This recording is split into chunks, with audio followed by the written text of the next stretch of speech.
Britain is grappling with disturbing new questions after the murder of 18-year-old Henry Nowak in Southampton. 23-year-old Vikram Digwa stabbed Nowak and then claimed to be the victim of a racist attack. Digwa, police believed the murderer.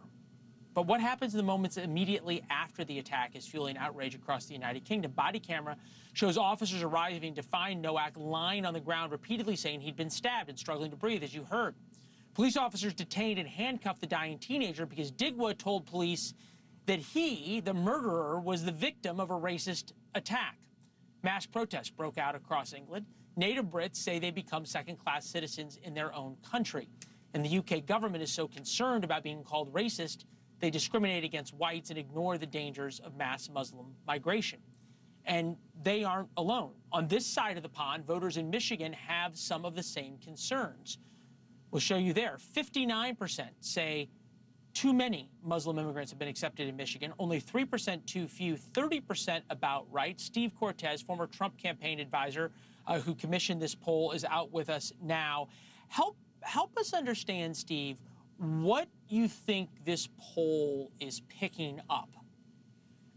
Well, I think what's picking up is that Michigan, which is a state that has welcomed more Muslim immigration than any other state, a place where the Dearborn area is dominated by Muslim migrants, the good citizens of Michigan are telling us overwhelmingly it's too many, that they are not assimilating, they don't believe in our values, they don't share the precepts of Western civilization, and they're not even really making an attempt to be Americans in the way other migrant groups have done in this country. So I think there's a vibe shift that has gone on in the United States, particularly since Trump's election for this second term, where people aren't afraid to say these things anymore. Things that used to get whispered about, are now plainly spoken about.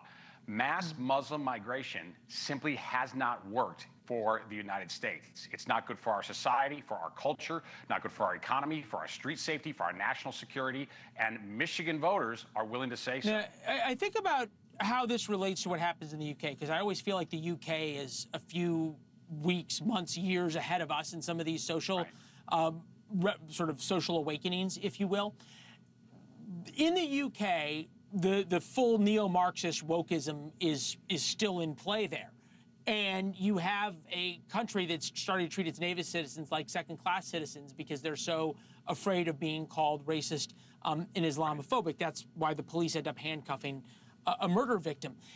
There's an attempt here in America to do the same thing, and I bring this back to New Jersey, where a friend, advisor, translator of Blind Sheikh, the guy who masterminded the 1993 World Trade Center bombing, is now going to become a U.S. congressman from New Jersey. He was also associated with a group that was associated with Al-Qaeda.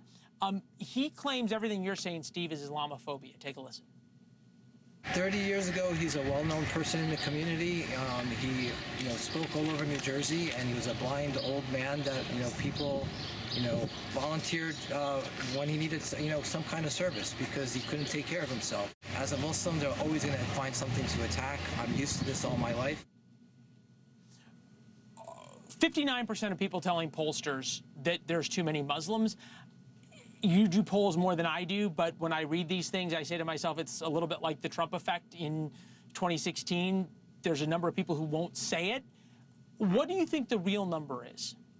Yeah, well, that's a great question. I think the real number is higher than that because we did get a lot of don't know, and I suspect a lot of the don't know respondents actually believe that there's too many Muslims, but they weren't willing to say so. So I think that's part of what is going on here. But, look, regarding this congressman-to-be, at least it looks like, he will be joining Rashida Tlaib, Ilhan Omar, two congresswomen who are Muslims and who are openly hostile to American values. I mean, they don't even pretend to hide it. So is he. And what Michigan citizens are telling us is we don't want any more of this. We don't want it in the state of Michigan, and it doesn't belong in America at all. And by the way, regarding my poll, just to be clear on this, I was not stacking the deck. This isn't some MAGA sample where I just got a bunch of America First respondents, because it wasn't a very good poll on the whole, actually, for President Trump. For example, he was minus 22% approval rating in a state that he won just over a year and a half ago. So by no means was I putting my thumb on the scale. This was not some pro-MAGA poll. And yet, even Kamala Harris voters in the state of Michigan told us by an almost 2-to-1 margin that there are too many Muslim immigrants into their state. So, I mean, that is really significant. Well, in other words, there's consensus America's here always, that they don't share our values. America's always, though, welcomed immigrants, despite what people say. And yes, there was times that there was strife and everything else. But America is a country of immigrants. By and large, we've welcomed immigrants. It's the way it works. What are they angry about? The Daily Mail says Minnesota Target store converts fitting rooms into Muslim prayer spaces that shoppers are banned from using. What are people worried about? What they're worried about is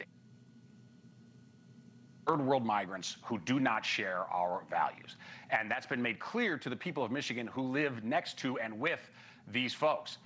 It's not working for our system. You know, when you talk about Minneapolis and the mass of Somalis there, for example, the majority of them, even after having been in the United States for 10 years, the majority of them are on welfare. So clearly, third world migration in general is a massive problem for the United States. You talked about England. England has been overwhelmed, but Britain is lost. I don't think it's recoverable at this point because of how much they don't. To be fair, though, they don't see it that way. The Prime Minister says that it's Elon Musk's fault. Take a listen. We need to also assert who we are as a country, because Musk, again, has been interfering in our politics in the last few days, trying to whip up division. That is not who we are in Britain.